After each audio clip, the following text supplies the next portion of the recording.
nosotros ya la conocemos, es una activista social, es una compañera que ha estado en mediaciones de muchos conflictos, algunos que los hemos escuchado muchísimo como Atento, como la APO.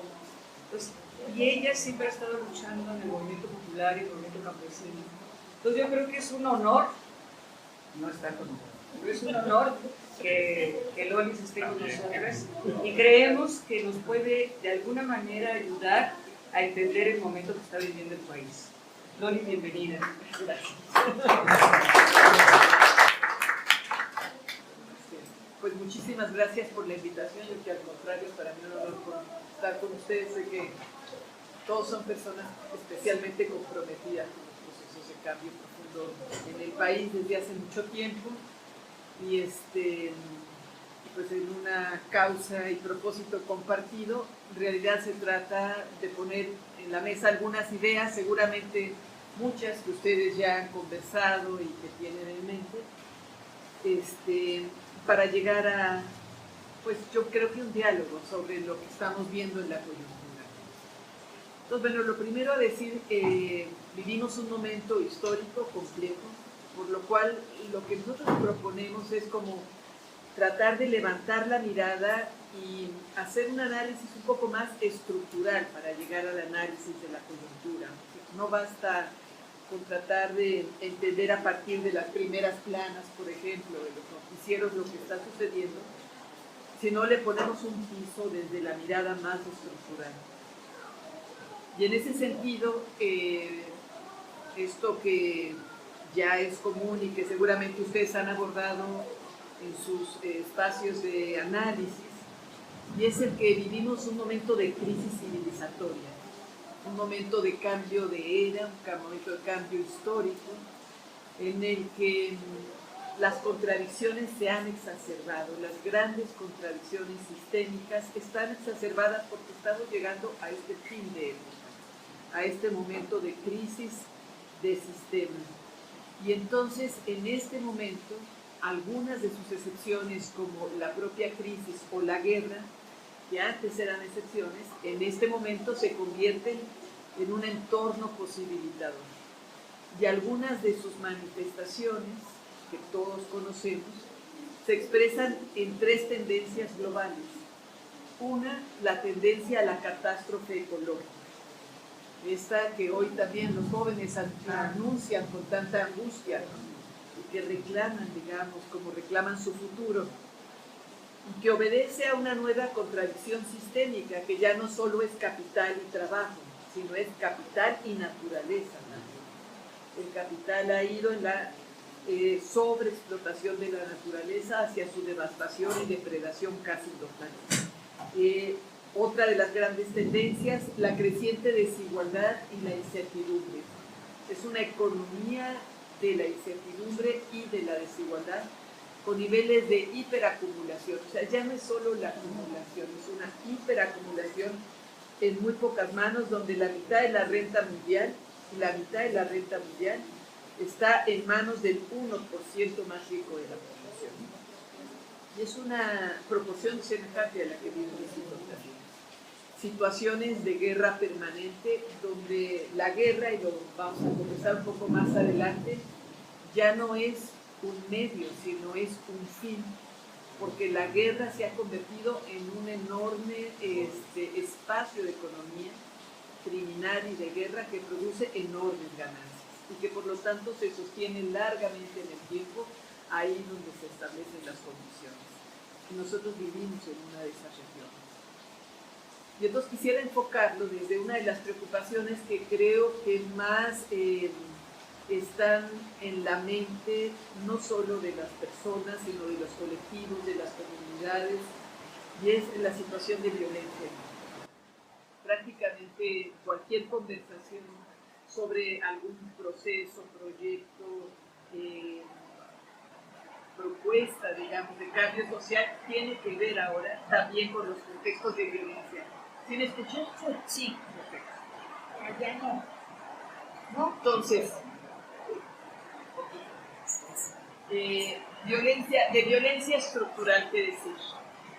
Para empezar un poco, voy a referirme a lo que Gandhi hay un sociólogo que trabaja los temas de violencia y habla de que esta tiene que ser analizada desde 3 dimensiones. La violencia estructural es la violencia del sistema, la violencia cultural, que es esa en la que se soporta el sistema, es el proyecto cultural que soporta el sistema, y la violencia directa, que es este fenómeno que hoy padecemos todos de muchas maneras. De la violencia estructural, quizá la manifestación más terrible es este modelo extractivo, por su capacidad de destrucción y devastación. El extractivismo y en la otra dimensión la precarización del trabajo y la desigualdad.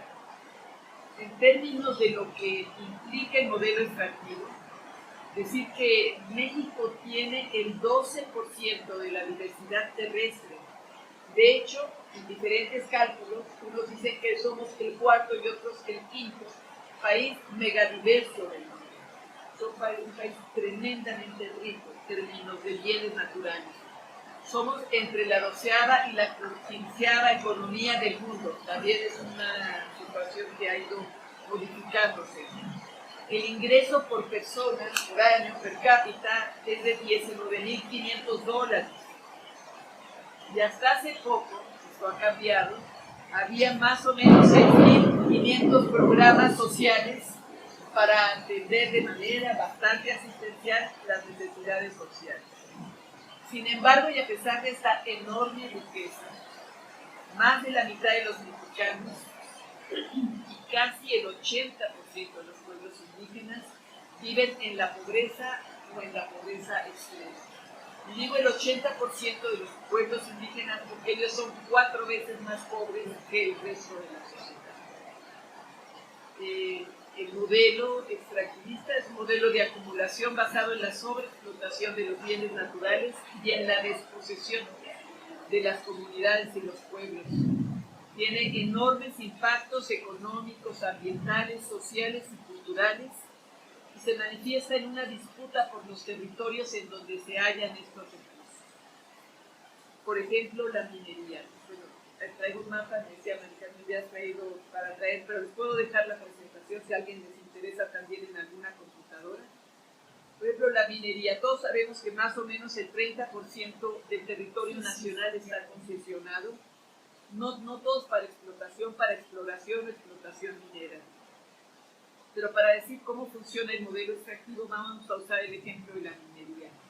Se usan grandes cantidades de insumos que generan impactos ambientales, pero a un costo prácticamente nulo para las empresas. Por ejemplo, las empresas, la economía minera aporta el 1% del Producto Interno Bruto Nacional, pero consume el 4.1% de la energía nacional y el agua equivalente para garantizar el abastecimiento del 9.8% de la población. O sea, ese es el costo que tiene en términos de recursos, de energéticos y de agua, por ejemplo, el tener esta economía minera. La viabilidad y el nivel de ganancia, porque las mineras tienen una altísima tasa de ganancia, radican en el uso de energía barata y en el hecho de que la naturaleza les cuesta poco o nada. La degradación ambiental no se paga y tampoco las afectaciones sociales como a la salud. Ya no se hable de desposesión y desplazamiento. Este tipo de situaciones ha dado lugar a cientos de resistencias en el país. También según el observatorio, pero yo diría que van entre 500 y 700 las estadísticas que se han dado de conflictos sociales ambientales abiertos en el país de diferente tipo, ¿no? Puede ser por megaproyectos o extractivos, o lo que se llama de urbanización salvaje o hiperurbanización, de biomercantilización, que son estos monocultivos de soya o de maíz para combustibles, por ejemplo, o transgénicos, o conflictos también por control de territorio, por ejemplo, ahora en procesos autogestivos de seguridad o de otro tipo. Ahora, esta es como una dimensión de la parte de la economía, quizá la más grave en términos del costo a futuro que está teniendo. Otra dimensión es el vínculo de la economía legal con la ilegal que estamos viviendo, ¿no? Hay una economía legal que excluye y hay una economía ilegal que incluye en muchas regiones del país. Esto hace que cada vez más personas, pero sobre todo personas jóvenes, se incorporan de una manera directa o indirecta a esta economía ilegal. Economías sumergidas, enormes flujos ilícitos de capital por el mundo, paraísos fiscales, cuentas secretas. Digo, todos los que vemos ahora lo que está diciendo este señor Nieto, Santiago Nieto, cada vez que descubren a alguien, ¿no? Alianza, es que el capital se fue de aquí a unos departamentos en Edimburgo y de Edimburgo pasó por Turquía y llegó a las Islas Caimán. O sea, esos flujos enormes de capital, legal y ilegal, que están sumergidos por todo el mundo y que casi siempre corresponden a temas, obviamente, de lavado de dinero, evasión fiscal y corrupción. Pero es inmensa esa economía.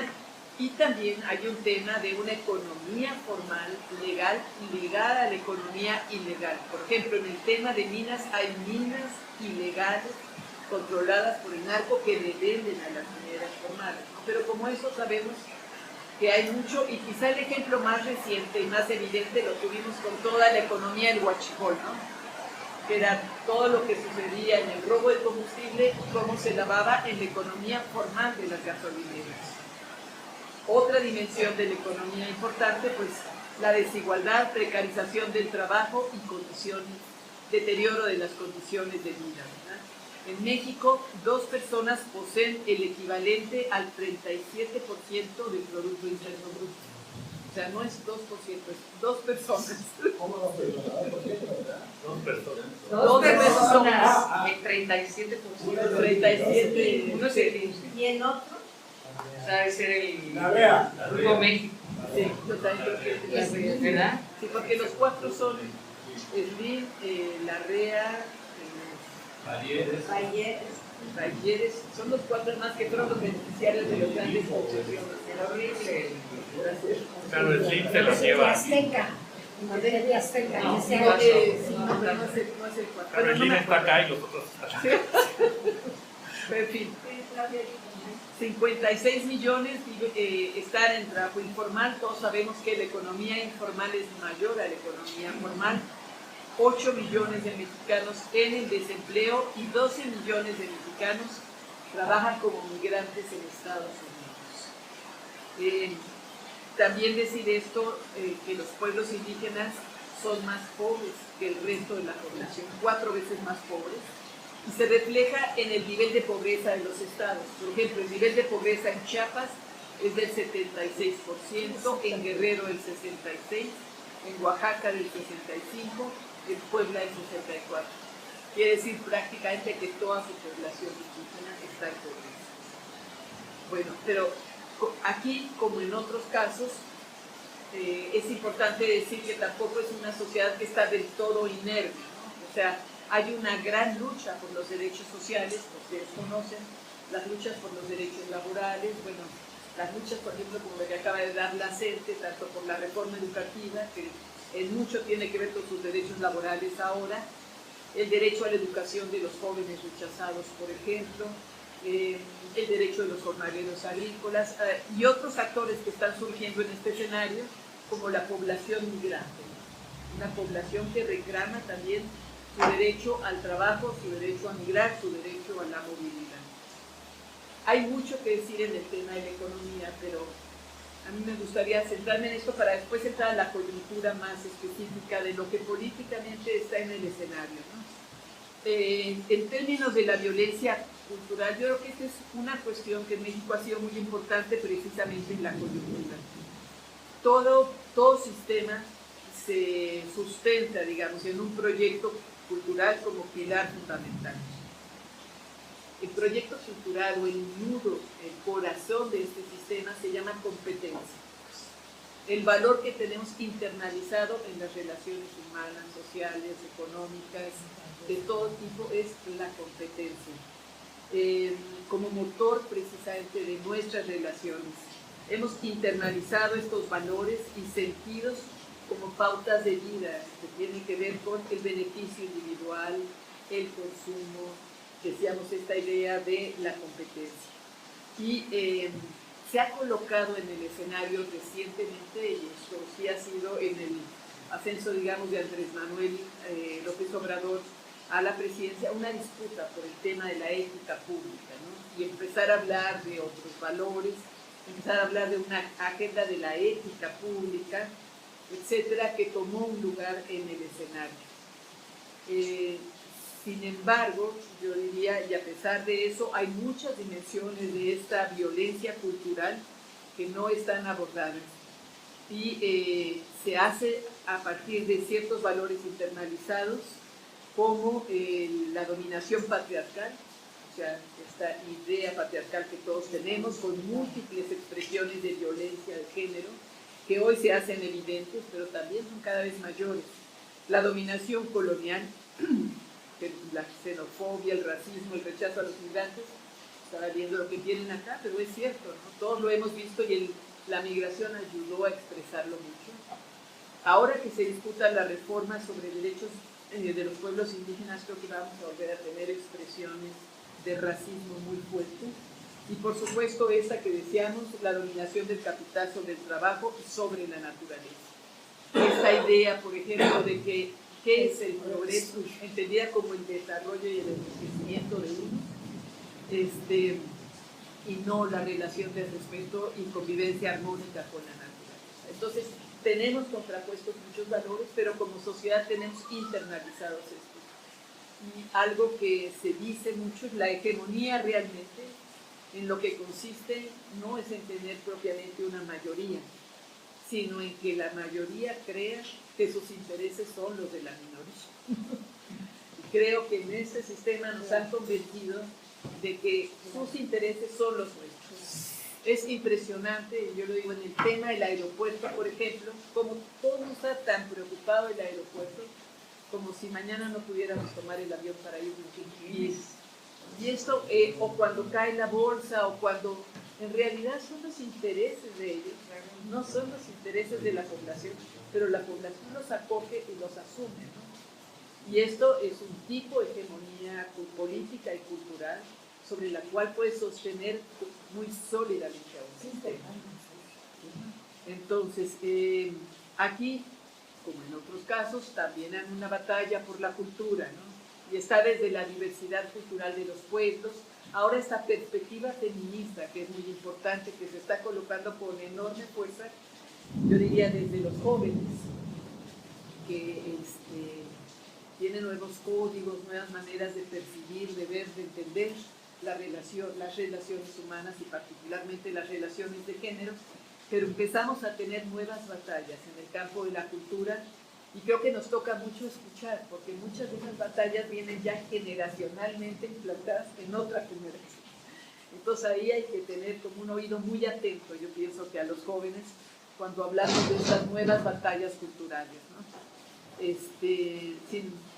Bueno, y hay todos los movimientos en defensa de la diversidad, por ejemplo, en contra de estas formas de violencia cultural.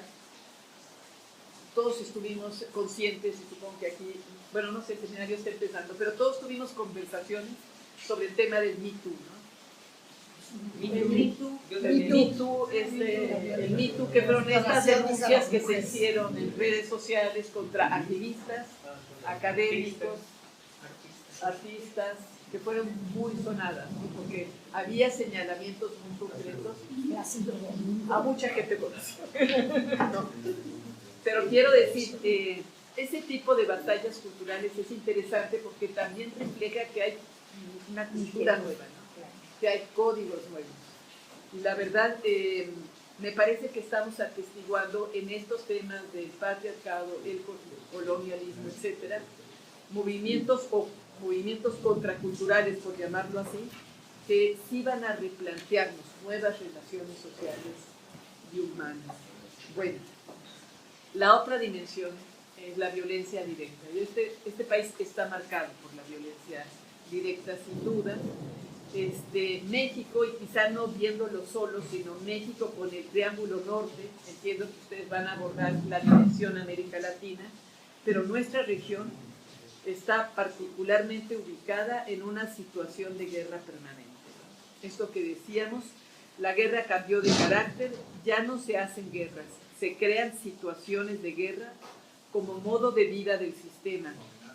La guerra deja de ser el medio para convertirse en el fin, porque en esas guerras se redefinen nuevos mercados y múltiples ramas de una economía criminal enorme, profundamente violenta, pero enorme y que produce enormes ganancias en las drogas, armas, trata de personas, lavado, extorsión, piratería, robo, secuestro, contrabando, etcétera, etcétera, etcétera. Todo lo que sabemos, ¿no? Se habla de una economía entre 22 y 24 ramas y crece porque creativamente hay muchas.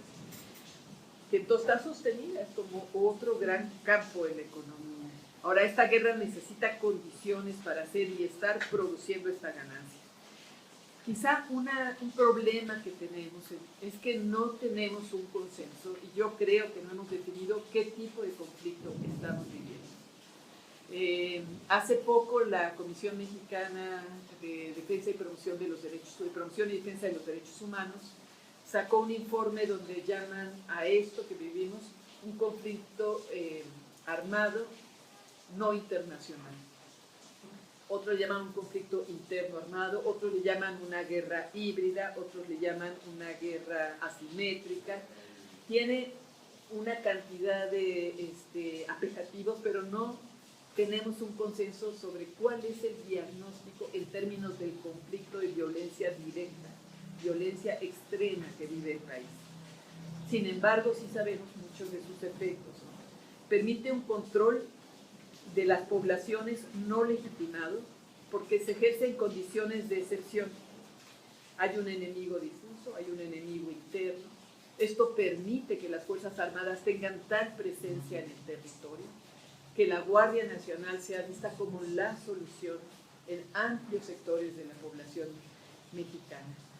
Y esto es porque este estado de excepción nos coloca en una lógica de guerra. Y ahorita vamos a ver un poco más de la letalidad de este contexto, ¿no? Ahora, esta macrocriminalidad está sostenida en mecanismos como la impunidad, que en México es del 98%, solo 2 de cada 100 denuncias tienen sentencias, en los niveles altísimos de corrupción y colusión.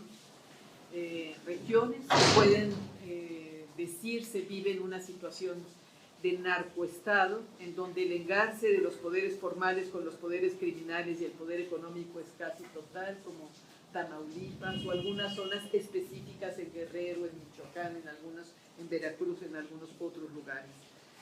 Y la otra, la violencia política. México ha regresado a tener índices de violencia política, sobre todo en el nivel local, que ya no habíamos visto.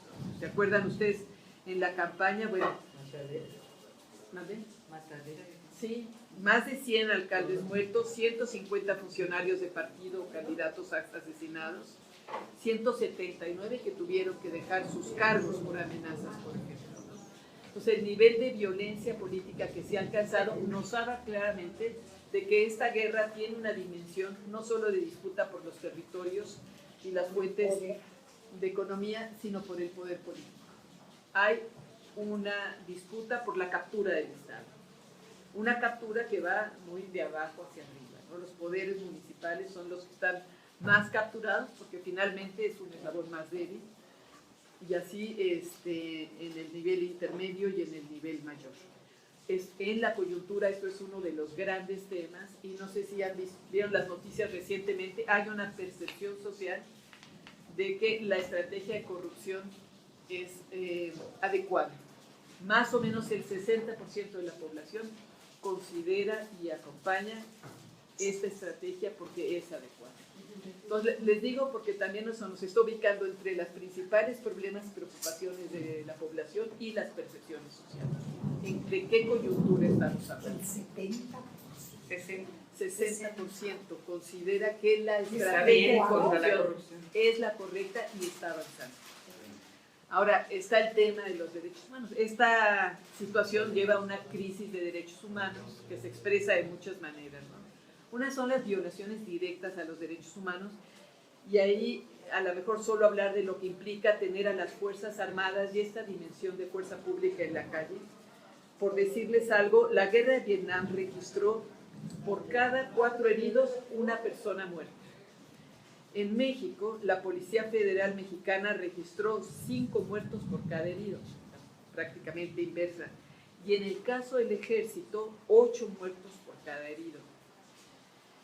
Los índices internacionales consideran una situación de abuso cuando hay más de 15 civiles fallecidos por cada agente del Estado, ¿no? O sea, por cada agente fallecido, 15 civiles. En México, el Ejército Mexicano registró 32 civiles por cada militar muerto. Esta guerra tiene un altísimo nivel de letalidad, porque aunque el enfrentamiento parecería darse entre ejércitos similares, no son similares. Un estudio que se hizo es que el ejército llega a ese momento del enfrentamiento, por ejemplo, y ve a otro ejército más o menos igual que él en términos de uniforme y armamento, y puede ser hasta un armamento superior. Pero en el momento del enfrentamiento, el entrenamiento es todo. Entonces, estos, pues no importa, o sea, que sean el Cártel Jalisco Nueva Generación, son tremendamente crueles, ¿sí? Pero no tienen el entrenamiento del ejército. Entonces, los índices de letalidad son prácticamente de masacre, ¿no? Esto en el caso de cómo se está dando el enfrentamiento, digamos, bélico o de violencia directa entre los contendientes de este conflicto, más allá del que se da entre los propios cárteles. Y en términos de víctimas de población civil, 24 millones de mexicanos han sido víctimas de algún delito. En el sexenio pasado hubo 180,000 homicidios, cientos de miles de desplazados. Es una cuenta que nadie lleva, pero todos conocemos a alguien que ha tenido que salir de su estado y venirse a la ciudad. 170, bueno, decíamos, en el caso de la violencia política, el país más peligroso para ejercer el periodismo, más de 40,000 personas desaparecidas. La CNDH tenía una cuenta de más de 10,000 migrantes centroamericanos en tránsito por año que sufrían algún tipo de delito como extorsión, secuestro, violación o asesinato.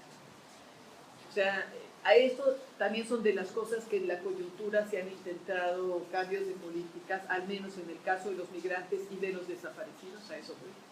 Es los lugares en donde particularmente en desaparecidos ha habido una situación diferente porque se consideró el tema 1 de la agenda pública, el tema de desaparición. Pues esto lleva, y creo que es muy importante para quienes trabajamos procesos organizativos, a la desarticulación social y al miedo. Vivimos en una sociedad con miedo. Los que hablamos, no entre nosotros, sino frente a otros de derechos humanos, podemos ser muy mal vistos, ¿no? Porque el miedo nos hace más conservadores como sociedad.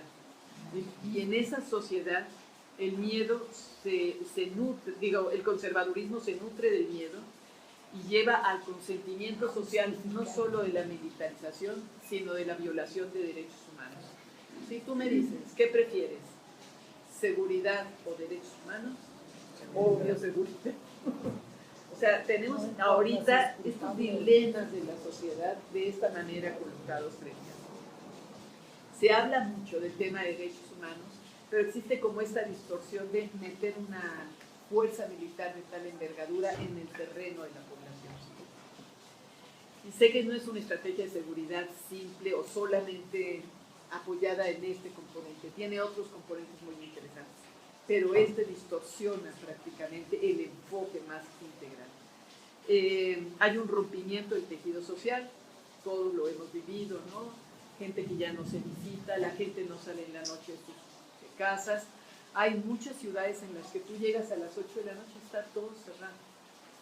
Y es porque la gente ya no se atreve a tener una vida social en ciertos lugares o a ciertas horas. Desconfianza, se ha perdido la capacidad de acercarte a alguien en la calle amablemente, se te acerca alguien y tú haces eso. Se habla por teléfono y cuelga, me da sus datos, no, o sea, nada, nos encapsulamos porque tenemos miedo, ¿no? Fragmentación social, división comunitaria. Entonces tenemos el tema de que cuando más necesitamos estar cohesionados para protegernos es cuando estamos más desmoronados por dentro.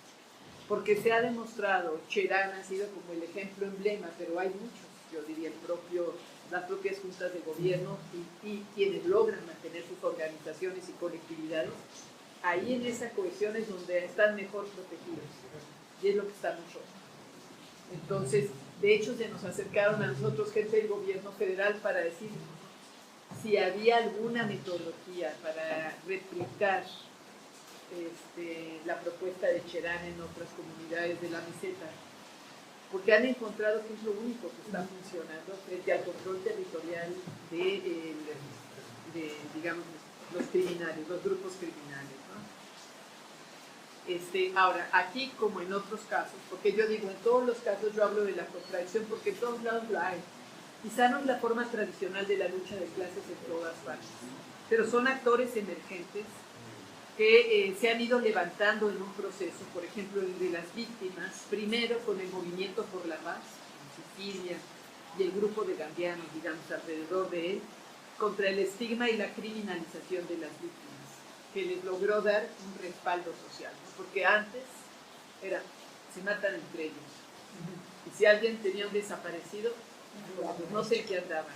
Todas te platican cómo sus hijos eran segregados en las escuelas, por ejemplo.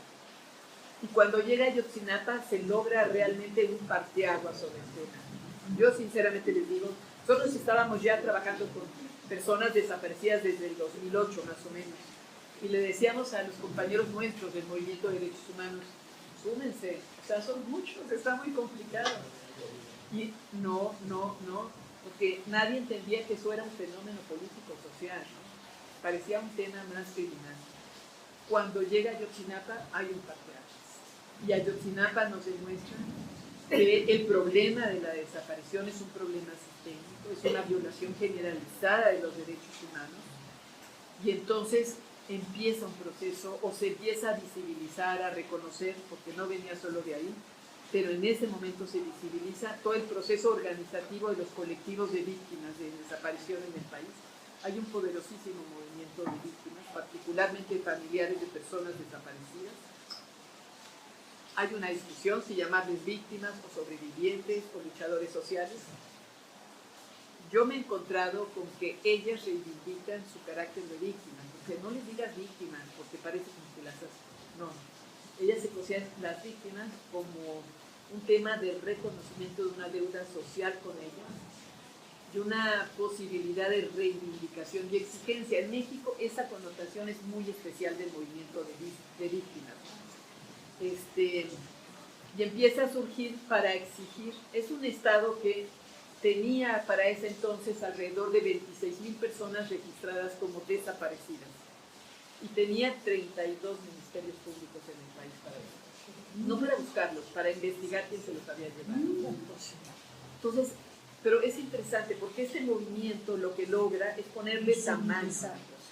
Dice, a ver, uno, son tantas, reconózcase de qué tamaño es este problema. Ahora se ha reconocido que son 40,000. Construyanse las capacidades institucionales para responder a ese tamaño de problema. Se genera una ley, con esa ley, una Comisión Nacional de Búsqueda, 32 comisiones nacionales de búsqueda. Además ya se habla por primera vez de búsqueda y no solo de investigación penal, porque se buscaba a los responsables, pero no se buscaba a los desaparecidos. Esa era como la gran diferencia. ¿Cómo se logra? Porque las familias salen a buscar y empiezan a tener hallazgos de fosas por todo el país, al grado de que hoy hablamos más de 3,000 fosas encontradas, más de 25,000 cuerpos no identificados. Las madres centroamericanas nos llaman la atención porque vienen siempre a buscar, que tenemos que buscar en vida y no solo en fosas.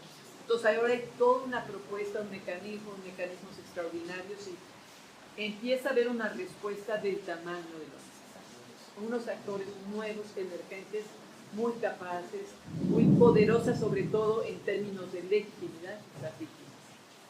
Y otros actores emergentes importantes de este contexto han sido las policías comunitarias.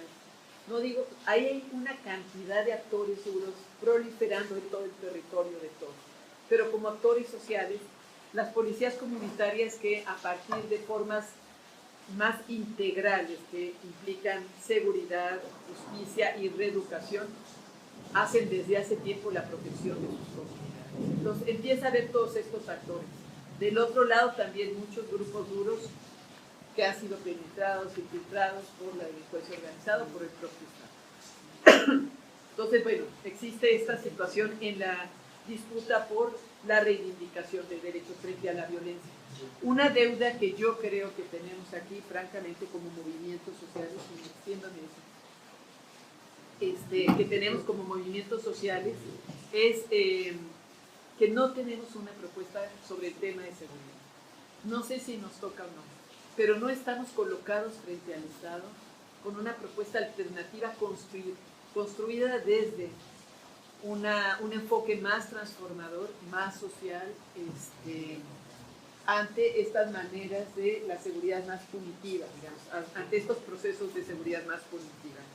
Creo que ahí hay un tema de que sabemos a qué oponernos, pero no sabemos qué proponer.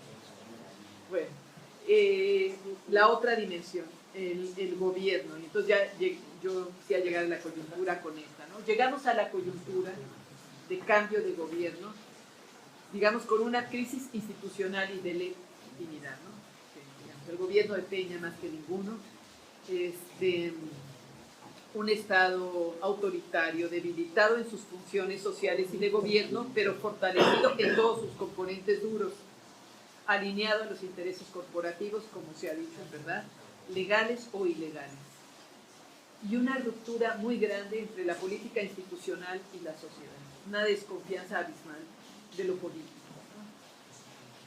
Y entonces, claro, toda esta coyuntura de la problemática nos lleva a unas elecciones en donde, pues todos sabemos, realmente hay una irrupción, yo diría, una movilización social muy grande. Dicen que la sociedad se mueve por dos factores, el miedo o la esperanza. Se movió en clave de esperanza. El año pasado votó y fue a ver si logramos un cambio, ¿no? Es producto del enojo, el hartazgo y el miedo, pero su apuesta es por la esperanza. Y yo creo que aquí lo primero a decir, y además creo que Andrés Manuel López Obrador nunca nos engañó, no hay un cambio estructural. O sea, nada de lo que dijo antes nos hubiera llevado a pensar que esperábamos un cambio anticapitalista. No hay un cambio estructural o antisistémico, es un cambio de condiciones políticas, es lo que nosotros pensamos. El cambio de gobierno es un cambio de condiciones políticas. Hay una crisis de régimen, la hay porque sus componentes están en crisis, ¿no? Lamentable la convención del PAN de hace 2 días, no se diga el PRI, pero no hay claridad sobre cuál va a ser la definición y el alcance de esa crisis de régimen. ¿Puede cambiar la situación o puede restaurarse un régimen autoritario? Estamos todos un poco viendo hacia dónde camina este régimen. Yo diría otro déficit para mí de la sociedad organizada es el tema de la agenda democrática. ¿Qué estamos proponiendo en el campo de la democracia? No está claro, ¿no? El gobierno básicamente propuso 3 ejes, digamos, que articulaban, daban un hilo conductor a su proyecto. Yo digo el de la ética pública, el combate a la corrupción y los privilegios, una nueva ética pública. Realmente eso se introyectó en la población. A nosotros nos ha tocado dar muchos talleres y yo siempre que pregunto, ¿cuál es el elemento central del proyecto gubernamental? Te dicen las cosas más obvias, no a los privilegios, la venta del avión y otras cosas. O sea, ese tipo de mensajes políticos, de comunicación política, se asumieron muy claramente en todos los sectores. Disminución de la violencia, pacificación le llaman ellos, seguridad y justicia. El otro componente, ¿no? Romper la impunidad, avanzar en la justicia y disminuir la violencia. Nosotros decimos, los que trabajamos los temas de paz, que no se habló de construcción de paz. La construcción de paz habla de reducir la violencia y aumentar los procesos de convivencia y restauración social. En este caso se habla de pacificación, sobre todo de reducción de la violencia. desarrollo económico y mayor distribución de la riqueza social. Son los tres grandes ejes, digamos. Inclusión, paz y ética pública o no a la corrupción. El mayor desafío para ellos sigue siendo la estrategia de seguridad, desde reconocer sus causas. Creo que a mí me parece atinado hablar siempre de las causas estructurales y el necesario abordaje de estas, aunque hay mucha discusión de cómo. Un compañero decía el otro día en una plática, quizás nunca estuvimos más de acuerdo con los fines de los que habla este gobierno, con sus propósitos, pero a veces más distante de los modos de hacerlo. Entonces, sí yo concuerdo con muchas cosas que plantean que es necesario hacer. El cómo hacerlas es un tema, ¿no? La dimensión y complejidad de la crisis de seguridad en el territorio y en sus vínculos transnacionales, o sea, el desafío de seguridad, y la captura de importantes franjas del Estado, el imperativo de generar nuevas medidas extraordinarias para hacer una inflexión en el proceso. Hay varios grupos de la sociedad que están planteando la necesidad de decir, a ver, nos acaba de informar el señor Gertz Manero que tiene 300,000 expedientes rezagados, por lo cual cada ministerio público tiene más o menos 1,000 casos. O sea, es inviable aplicar justicia en esas condiciones. De lo que se está hablando en algunos sectores de la sociedad civil es generemos mecanismos extraordinarios que consisten en una comisión de la verdad que pueda llegarse testimonios sobre ciertos casos y llevarlos a un mecanismo específico de justicia, como la CICIG de Guatemala, o sea, que aplique justicia con asistencia y vigilancia internacional, de manera que a través de esa información privilegiada se pueda entender cuáles son los mecanismos que están perpetuando la violencia y la impunidad. O sea, quiénes son los actores y cuáles son los acuerdos que permiten que esa violencia persista más allá de cualquier esfuerzo institucional. Entonces se habla de comisiones de la verdad, de mecanismos contra la impunidad, de mecanismos de reparación, todo en términos muy extraordinarios. Entonces además estamos con nuevos mecanismos ordinarios, una comisión de búsqueda, todo el tema de desaparición es enorme, la estructura alrededor de eso, una comisión de atención a víctimas, y ahora vamos a unos más extraordinarios que puedan hacer una inflexión a partir de ciertos casos muy emblemáticos. Bien, y eso es parte de las deliberaciones actuales. Pero entonces tenemos un gobierno que dice, hay causas estructurales, sí, tenemos que atenderlas, los jóvenes son muy importantes, esto que también oímos constantemente. El problema es que la opción por la Guardia Nacional descuadra esto. Descuadra porque descuadra con el eje de democracia y descuadra con el eje de justicia, porque hasta que no resolvamos integralmente el problema, la Guardia no puede ser el factor que resuelva, puede ser el factor que desacomode este intento de generar una visión más amplia de seguridad humana, que de eso se trata, ¿no? La seguridad humana propone que hay que abordar las diferentes vulnerabilidades para que la gente viva libre de miedo, libre de necesidad y con mayor autonomía, ¿no? Ese es como el propósito. Y hay una noción de eso en el discurso, en la narrativa gubernamental, pero las decisiones que se toman parecerían desacomodar todo este encuadre, porque nos llevan a una cierta lógica de guerra al fortalecer los cuerpos más duros del Estado. Y hemos aprendido que estas lógicas bélicas hacen espirales de mayor corrupción y violencia. Hasta ahora eso no ha cambiado y no sabemos si la Guardia, aunque ustedes saben, la Guardia no es una fuerza de reacción, a diferencia del Ejército, es una fuerza de protección. Se supone que estará entrenada de otra manera, pero hoy por hoy podemos pensar que el problema con esto es que ellos sí tienen una doctrina y un entrenamiento operativo que todavía corresponde más a la otra lógica, ¿no? Esto sobre todo en el territorio representa mayores riesgos. La seguridad humana, por su parte, y aquí es donde digo yo que están como las grandes distancias de las narrativas que tienen que encontrar una manera de construir nuevos consensos nacionales, plantea atender todos los aspectos que provocan la violencia y la inseguridad, sus causas económicas, políticas y sociales, la democracia, la justicia para romper los círculos de impunidad y construcción de paz, porque construcción de paz como lo que estamos haciendo aquí espacios de articulación, de pensamiento común, de trabajo compartido, etcétera, y que empecemos a poner un proyecto frente al otro. Pero ahí creo que hemos fallado como organizaciones al no tomar estas discusiones en nuestras manos. El tema del gobierno y la democracia, quizá este gobierno de Andrés Manuel tiene una enorme capacidad comunicativa y eso le permite mantener niveles muy altos de respaldo y aprobación.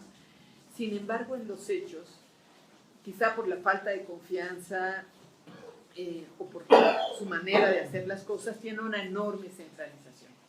Y el problema de la centralización es que al final pues se distancia cada vez más a la sociedad del ejercicio público, ¿no? Los poderes locales prácticamente están desmantelados en el país, el poder municipal, el poder comunitario.